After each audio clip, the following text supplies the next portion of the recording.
Alright, welcome to Hygiene and Sanitation, Chapter 5, Food Safety and Planning. Okay, so far what you have learned, right, is you learn about the different type of hazards, okay, or contaminations. You got microbiological contaminations, then you got physical contamination and chemical contaminations.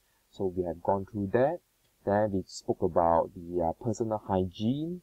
Okay, then we spoke about the premises sanitation and hygiene. Okay, then we talk about overall the from farm to fork, what is involved, and all these things now is the important part. Okay, to bring all this knowledge into a system. The system that we're going to talk about today, and is quite popular in terms of for the food safety. Okay, so is HACCP. HACCP. Okay, so HACCP is one of the program worldwide, well known. You can see that a lot of the premises, they will write there HACCP, HACCP certified and things like that. Okay, very important. This is one of the world's best system in place so far for minimizing the risk. Okay, because as I mentioned before, when you prepare food, okay, there are risks. So so this system is to reduce the risk for your food premises. Yeah. Okay, so what is HACCP? HACCP. Okay, HACCP, I call it HACCP. Okay, what it means is that hazard. Okay, hazard analysis and critical control point. HACCP. Okay, so HACCP stands for hazard analysis and critical control points. So you analyze the hazard. Okay, in your food premises, like in your restaurants, you analyze the source of hazard, and then from each of the hazard, you identify which one is the control point that is very critical to actually manage. Okay, so it's called the critical control point, because it's not just control point. Yeah, control point, it can be a lot of control point, but you need to find out the critical control point. Is if you don't control it, okay, so critical control means if you don't control it, okay, there is a certain risk involved in the food safety. Okay, so what is HACCP? Is hazard analysis and critical control points. Is a modern systematic preventive approach to food safety. Okay, so it's a systematic, very systematic. Later I will tell you the whole system. Okay, is there's a step 1 to step 7 that you need to follow it. Okay, so HACCP consider the physical, chemical, as well as the biological hazards that I have mentioned with you. You have learned that in earlier chapters, and uses a preventive measure to minimize the risk. So preventive measure means you prevent the measures that you use it to prevent, not after something happened only you do something. Okay, so the prevent measurement is if before anything happen, you prevent it from happening first. Okay, that's why it's very good, the system. Yeah, study have proven is more effective than relying on inspecting or testing the finished product to determine is hazardous or not. Okay, so conventionally is like you create the product, then you see, okay, what is in your product. Okay, you test your food product, see whether is there any microbiological contamination or not, and so forth. That is after you have cooked. But this system is before you cook. Okay, before you prepare your food, before you even started your business, you analyze what could possibly go wrong, and you put in measures to actually prevent this from happening. Okay, any risk from happening. So HACCP is an internationally recognized system and standards. Yeah, so it's being used worldwide, including the even the space food. Yeah, they also use this system. Yeah, okay. So generally, the systematic preventive approach includes best practices at all stages in the handling of food, transportation, receiving, storage, preparation, and serving the food, and at reducing, controlling, and preventing the food safety hazards. So we have so for the HACCP, yeah, remember, yeah, is what is happening in your food premises. Okay, you need to control everything, including how you order, okay, how you order the food, okay, once you order already, you receive, how you receive it, you prepare it, you serve it, okay, the whole system, they look at the whole workflow, okay, in your restaurants. So to ensure that the food workers applying these practices, the practices must be incorporated into a standard operating procedure, or what we call SOP. Okay, SOP is a set of documents, okay, that all the workers or food handler must follow. That's why it's called standard operating procedure. You must follow it. That is the minimum or the requirement for your premises. Yeah. So food safety programs are based on the system that focus on HACCP, which is very crucial. So as I mentioned, it's very systematic. HACCP is systematic because you follow, okay, from step 1 to step 7. Okay, you start from here and then you end with the review and audit. So step 1, later I go through one by one. Yeah, identify the hazards. Then after that, out of the hazards, you identify which one is the critical control point. Okay, the control point that is very critical for you to control it. Then you measure to control the critical control point. What you put in place, measure the temperature. Okay, rinse it, certain percentage of sanitizer and so forth. Yeah.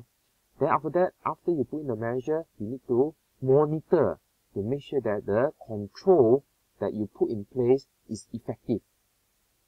Alright, so it needs to be monitored and it needs to be measurable, which means that you can see numbers. For example, if you are measuring the temperature, the numbers must be below 5 degrees Celsius. Okay, so you must monitor. As soon as if the temperature went up below 5 degrees Celsius, means that something is wrong. Okay, so something is wrong and you couldn't control the critical control points. And then you go to step 5, what is the corrective action you should do to the food? For example, throw away the food, okay, or maybe you need to be processed or so forth. Yeah, what is the corrective action? So once you've done already this one, everything over here, it needs to have a system to record, okay, or what we call record keeping. And the whole thing, okay, one is initiated, okay, and implemented, you will need to go through a review and audit very frequently, maybe like, for example, twice a year, okay, or maybe 3 times a year, depending on the scale of your the premises, yeah, or your organization. Okay, so these are the 7 steps: identify the hazards, identify the critical control point, measure to control, monitor, corrective actions, record keeping, and review and audits. Okay, these are the 7 steps. Okay, these are the 7 steps of HACCP. Okay, or what we call HACCP principles. Okay. As defined in the HACCP safety programs, okay, a hazard is a biological. It can be biological, okay, which means that microbiological, which is, for example, bacteria grow, mold, virus, and so forth. Chemicals, okay, it can be due to pesticide, herbicides, okay, it can be anything, yeah. And physical, it can be like hair, okay, hard objects or things like that, okay. Or the condition of food that has the potential to cause an adverse health effect in humans. Okay, so you need to first identify what is hazard. Okay, what are the hazard possibles that come from your whole operation. Okay, examples of hazard, for example, contaminations, undercooked food, hygiene problem, transmission of pathogen, harmful ingredient, and so forth. Okay, so how do we begin to identify risks and hazards? We need to look at the process flow. Okay, so to identify the risk and hazard, the identified parts, the first stage is identify the potential hazard in the food handling process. Think about all the stages that the food passes through in the operation or workflow. Assess the risk of any hazard occur at each stage and write a list of those hazards that are likely to cause injury or illnesses. Okay, what this means is that you go back, okay, not go back, okay, you go back to your whole operation system, okay, you sit down, look through the whole operation processes. So it's very important for you to, the person who work on hazard there must be very familiar with the whole process. So the whole process include the receiving, okay, ordering or receiving, how you store it, how you prepare the ingredients for cooking, how you cool it, cold storage, heating, and the hot holding. So you need to look at each and every of these process flow, and identify, is there hazard? Receiving, is there any hazard? Just write down any hazard. Alright, storage, is there any hazard? Okay, maybe it's like possible to have contamination due to rats. Okay, rats is possible hazard. Okay, rats can give microbial as well as it can lead to transmission or cross contamination of the ingredients. Okay, then preparation, is there any hazard? Okay, and so forth. Alright, so each and everything you need to identify the hazard, possible hazard that came out. Okay, for example, during preparation, cold holding, maybe the temperature did not reach below 5 degrees Celsius. There you go, hazard. Okay, write it down. Once you have done the hazard analysis, which means that you identify all the hazards in the whole process, now is the point for you to identify, is the hazard a critical control point? Okay, which means that is it very critical for you to control the hazard? Okay, so critical control point is the critical steps during food production where control measures must be taken to prevent or eliminate a hazard or reduce it to a acceptable level. Okay, so you must find, okay, whether it is a critical control point or not. Because some hazard is not critical control, because for example, once you have preparation, okay, you chop, then after that you cook it at more than 100 degrees Celsius. So during chopping, you say that one of the hazard is possible some of the bacteria on your knife may transfer to your meat. But very quickly you're going to take the meat into cooking at very high temperature. There you go. Okay, it's not a critical control point. Alright? But the critical control point is to make sure that the meat you cook is above 100 degrees Celsius. There you go. You must, that is the critical control. How you control it, later I will talk about. Or test the temperature, internal temperature of your meat. Okay? So there is a system for you to determine as well whether the hazard you have identified in step 1, is it a critical control point. So you see over here.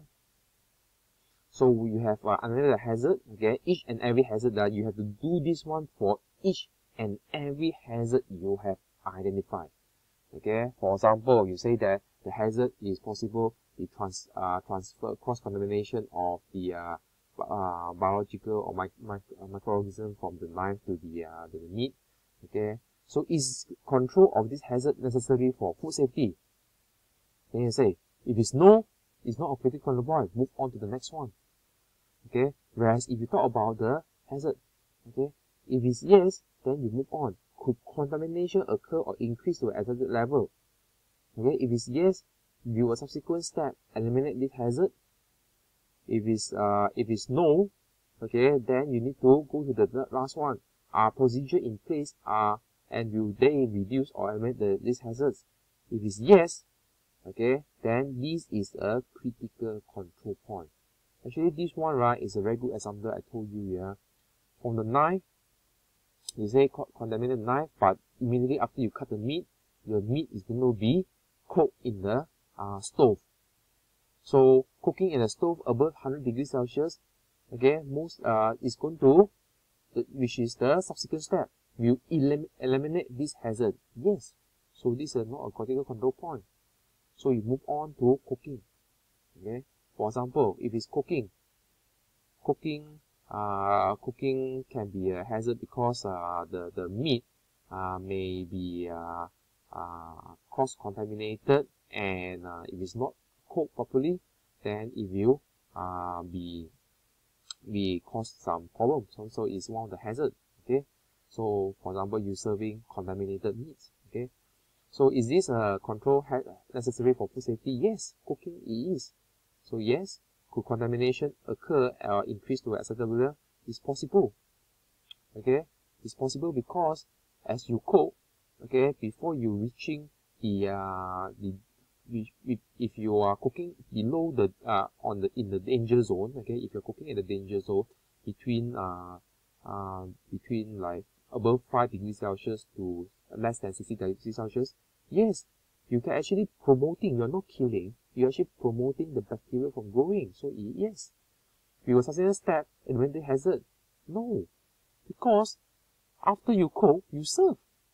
So there's no more step already. You are serving already. Okay, so no.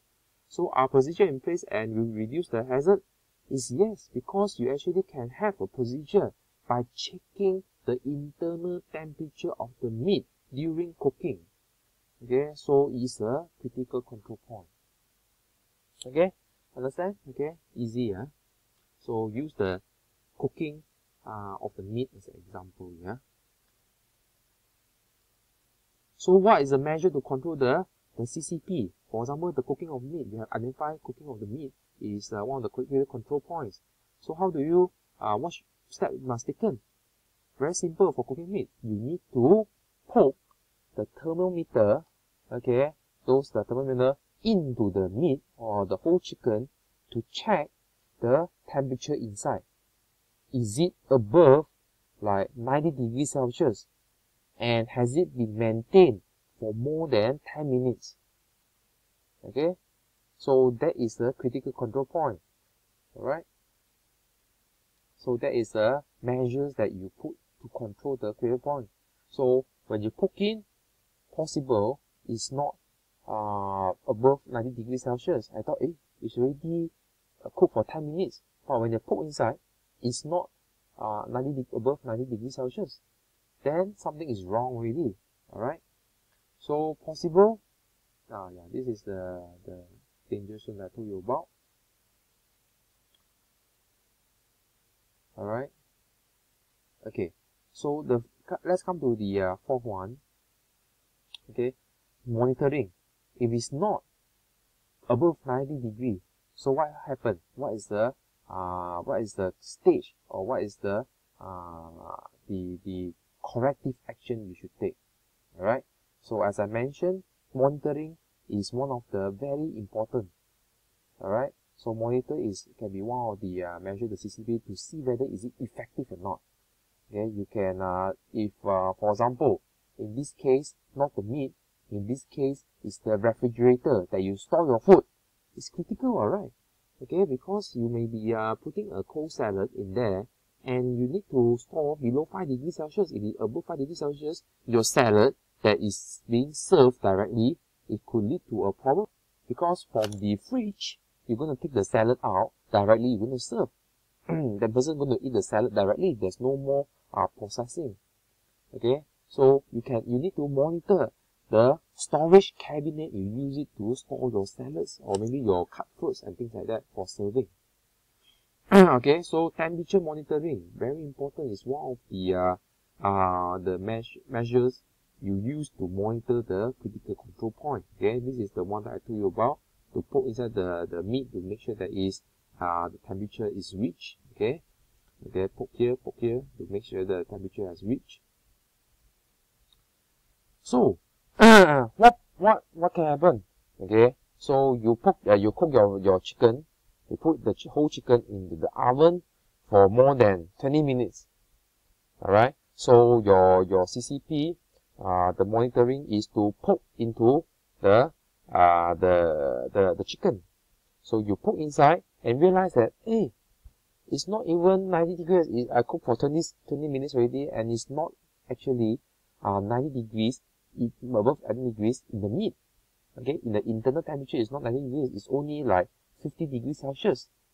So in that case, your corrective action can be you cook longer Okay, so in this case, instead of throwing away, you just need to cook longer to make sure that you have reached 90 degrees Celsius, okay, and hold it there for at least 10 minutes to 20 minutes. Okay, that is can be the corrective action. Alright. So the corrective actions you put into the record keeping. Okay, you say that, oh, we have experienced it. Normally, there's no problem, but we experience that the chicken has been cooked for 20 minutes, but yet, okay, the chicken is not, the internal temperature did not reach above 90 degrees Celsius. Okay, it was only 50 degrees Celsius. So all these things must be kept in the record, okay, and review. So once in a while, again, like you sell it depending on the size of your organizations. If it's big, then maybe 3 times a year. If it's smaller, maybe twice a year is sufficient, or maybe 1 time a year is sufficient. So you need to verify the process. What happened? What could have happened? Okay, maybe you written there in the record keeping. Before that, in number 6, you say that, oh, possible because you did not defrost the chicken properly.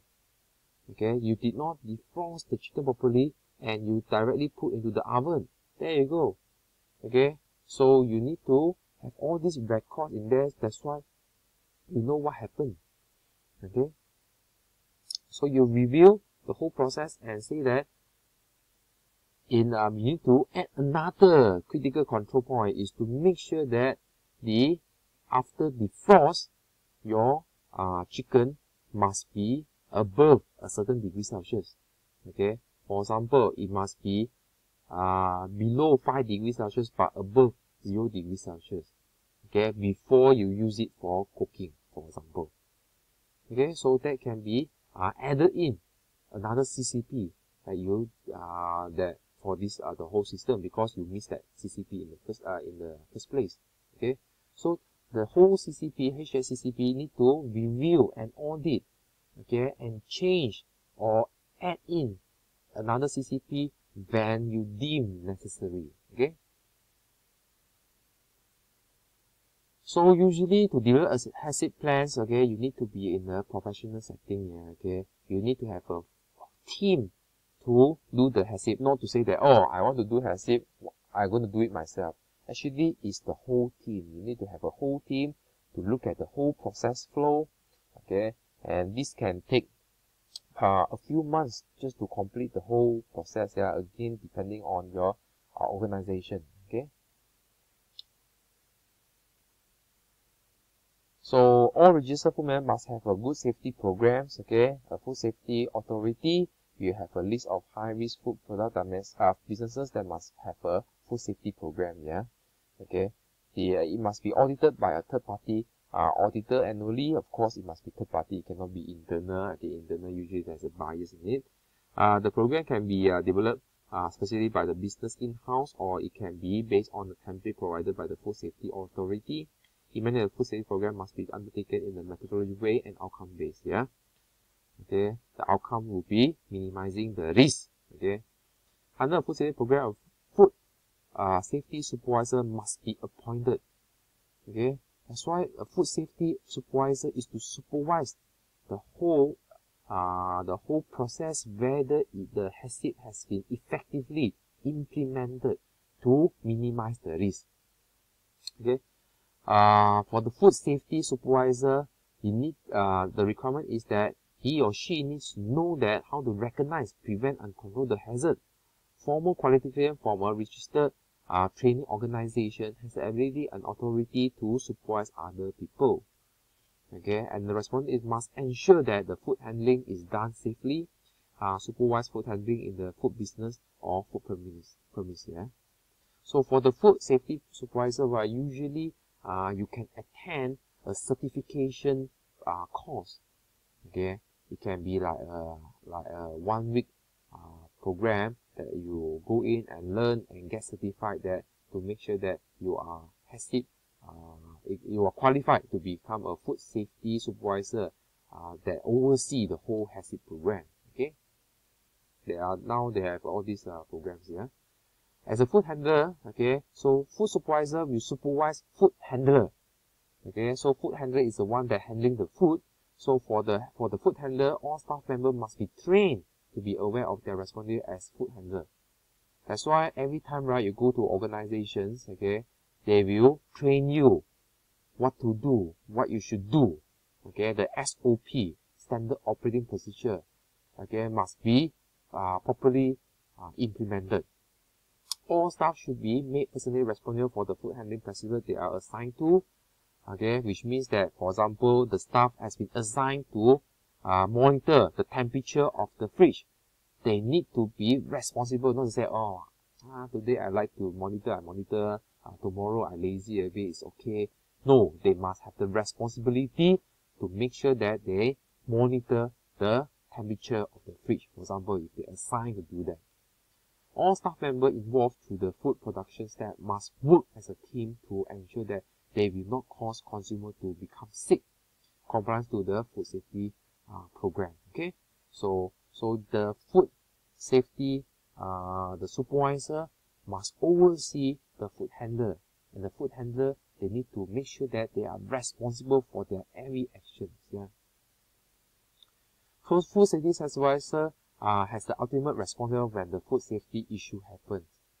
Okay, that's why the food safety supervisor, the responsible role is very important. Yeah, okay, that's why sometimes they will be a bit harsh or a bit pushy to you, and make sure that you are doing it.